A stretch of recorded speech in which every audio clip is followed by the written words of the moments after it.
After World War II, something happened to the American kitchen. Supermarkets exploded. Freezers became standard. Box mixes hit the shelves. Canned goods became a pantry staple in a way they never had been before. For Black working-class households, running multiple jobs, raising families, stretching every dollar, this wasn't laziness. It was an answer. The box mix wasn't a shortcut. It was a solution. It meant one less hour in the kitchen and one more hour doing everything else that needed doing. And Black women, who had always been among the most resourceful cooks in America, took those industrial ingredients and made something entirely their own. Sock it to me cake. Number 1. Sock it to me cake. If you grew up in a Black household in the 70s, you know this cake. You smelled it before you saw it. That warm cinnamon, that golden crust, and then, when someone finally cut into it, that streusel ribbon running through the middle like a secret. It started with a Duncan Hines butter recipe golden box. That's it. That's the foundation. But then, cinnamon, pecans, a swirl of streusel baked right into the center, a glaze drizzled over the top, and patience, because it had to cool before you could touch it. This cake lived at church functions, at family reunions, at 49th birthday parties, and fellowship halls with streamers still up from the last event. The box mix didn't make it less special. It made it possible, because time was the one thing nobody had enough of, and this cake respected that. 7-Up pound cake. Number 2, 7-Up pound cake. Before influencers started putting Sprite in their cake batter and acting like they invented something, grandmothers had already been doing this for 50 years. Here's the science. Carbonation creates bubbles. Bubbles create lift. When the carbon dioxide in soda reacts with heat in the oven, the batter rises. The crumb opens up. The cake gets lighter, and 7-Up, specifically with its citrus notes, added a subtle brightness to a pound cake that was already rich and dense from the butter and eggs. In the 1970s, 7-Up was everywhere. The Uncola campaign made it one of the most recognizable brands in America, and somewhere in a kitchen in Atlanta or Memphis or Chicago, a grandmother cracked open a green glass bottle, poured it into her batter, and didn't need to explain herself to anyone. Chemistry class, but make it dessert. JellO fruit cocktail mold. Number 3, the JellO fruit cocktail mold. Okay, stay with me. I know what you're thinking, and I need you to set that aside for a second, because this dessert meant something specific in 1973 that it doesn't mean now. JellO had been marketing to American housewives since the early 1900s. By the 1960s and 70s, a gelatin mold wasn't just dessert, it was a statement. It said, I have a refrigerator. I planned this ahead of time. I am a modern woman running a modern kitchen. And the canned fruit cocktail suspended inside, the little peach, the grapes, the pear chunks, that was abundance. That was color. That was effort made visible. If it wiggled, it was futuristic. 1973 said, put it in a mold and call it classy. And honestly, they weren't wrong. Sweet potato pie with marshmallow topping. Number 4, sweet potato pie with marshmallow topping. Let's be clear about something first. Sweet potato pie is not a trend. It is not an alternative to anything. It is a lineage rooted in African American foodways that stretch back further than any cookbook can fully document. As food scholar Jessica B. Harris put it, soul food is the story of a people. And sweet potato pie is a chapter in that story that has been told and retold and passed from grandmother to daughter in kitchens across the South, and then the entire country as the Great Migration moved Black families north. The marshmallow topping, that's the 1970s talking. Grandma respected the tradition. She knew what this pie was and where it came from, but she also respected what was on sale at the Kroger that week. And the combination, the dense, spiced orange filling under a crown of toasted marshmallows, was something specific, something you knew before you saw it because you could smell it from the parking lot. Pineapple upside-down cake. Number 5, pineapple upside-down cake. Southern Black version.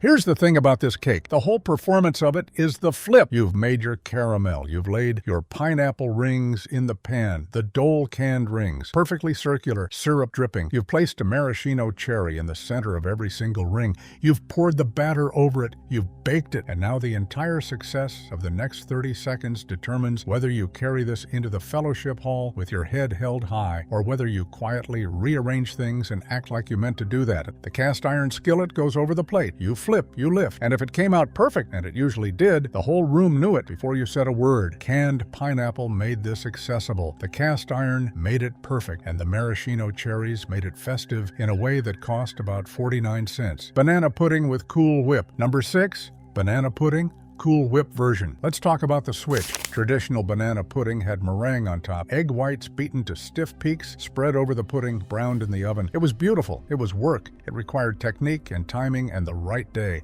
Not too humid, or it would weep. Then Cool Whip arrived, 1966. Bird's Eye brand, and the game changed. Meringue was work. Cool Whip was modernity in a tub. You open the container, you spoon it on, you refrigerate it, you're done. And as refrigerator adoption rose in black households, through the 1960s, the cold, creamy, layered version became the standard. Vanilla wafers, sliced bananas, vanilla pudding, Cool Whip, refrigerated overnight so everything softened together into something that was more than the sum of its parts. Was it different from the original? Yes. Was it worse? That depends entirely on whose grandmother made it. CocaCola Cake. Number 7, CocaCola Cake. This one surprises people, and then they taste it, and it doesn't surprise them anymore. Coca-Cola reacts with baking soda to create lift. The sugars in the soda caramelize differently than regular sugar. Deeper, darker, almost molasses adjacent. The result is a chocolate cake that's dense and moist in a way that flour and butter alone don't achieve. And in the South, where Coca-Cola was not just a drink, but a cultural institution, this wasn't a gimmick. It was chemistry doing the heavy lifting. The frosting was made with Coca-Cola too. Butter, cocoa, soda, powdered sugar, poured hot over the warm cake so it soaks in and sets into a glaze that's barely frosting and mostly revelation. This cake is still made in Southern black households, in church kitchens, by people who know it just doesn't get the credit it deserves. Bread pudding with raisins. Number 8, bread pudding.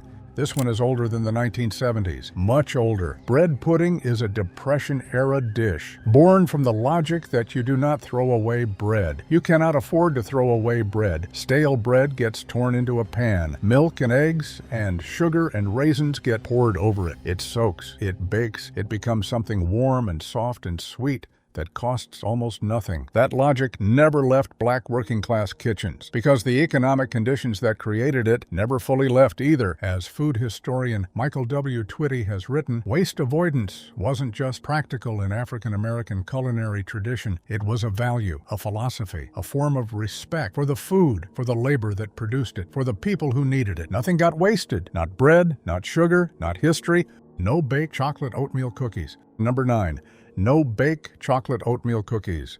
Some people call these preacher cookies. Some people call them cow patties. Some people's grandmothers called them, I'm not turning that oven on. Energy crisis. Electricity costs money. The solution, melt butter, cocoa, and sugar in a pot on the stove. Add peanut butter, add oats. Drop by spoonfuls onto wax paper. Wait 15 minutes. That's it. No oven. No electricity. No waiting an hour for something to bake and cool. And the result, if you let them set properly, if you didn't touch them too early, was a cookie that was fudgy in the center and slightly crisp at the edge and tasted like the specific combination of peanut butter and chocolate that no one has ever improved on. Simple ingredients, zero waste, 20 minutes start to finish. This is practical genius wearing a dessert's clothing. Lemon icebox pie. Number 10, lemon icebox pie. This is the one that feels the most like summer. Cold, tart, barely sweet, cream cheese or condensed milk, depending on whose grandmother you're asking, whipped smooth with fresh lemon juice and poured into a graham cracker crust, then refrigerated for hours. The texture when it comes out is not quite a cheesecake, not quite a custard. It's its own thing. Cool and dense and bright all at once. Condensed milk, invented in the 19th century, hit its peak use in mid-20th century American kitchens as refrigeration became standard. The icebox pie was one of its most perfect applications. If it said icebox, you knew it was 1970s fancy, and when someone pulled this out at the end of a long, hot Sunday dinner and set that cold pie on the table, it was received like a standing ovation, and then they were gone. Not all at once, gradually, over the course of the 1980s and 90s. The low-fat movement hit, new federal dietary guidelines, sugar became the enemy, processed foods got rebranded as dangerous, and soul food, as a category, got labeled as unhealthy, loudly, repeatedly, in ways that were often more about stigma than science. The foods that sustained communities through poverty, through migration, through economic exclusion, were now being presented as the problem. Meanwhile, those same dishes started showing up in upscale restaurants. Deconstructed banana pudding, elevated sweet potato pie, artisan bread pudding with a $22 price tag. The ingredients didn't change. change. The credit didn't transfer, and the other reason they disappeared is quieter and harder. These recipes were never written down. They were measured in palmfuls and pinches. They lived in muscle memory and in the specific knowledge of one person's hands. When the generation that held them stepped away from the kitchen, the recipes went with them. Some recipes weren't written down. They were measured by memory. These weren't just desserts. They were economic adaptations. They were community rituals. They were the creative output of women who were working with industrial ingredients and making something that no factory has ever replicated, because the ingredient the factory can't bottle is the specific knowledge of who made it and why and for whom. The processed food era gave them the raw materials, and they turned it into culture. 3 things. Make one of these. Look up the recipe. Call someone who remembers it the way it's supposed to taste. Write it down this time and bring it somewhere in a foil pan. Because food is memory, food is migration, food is love. Which one did your auntie make? Drop it in the comments. Let's bring it back.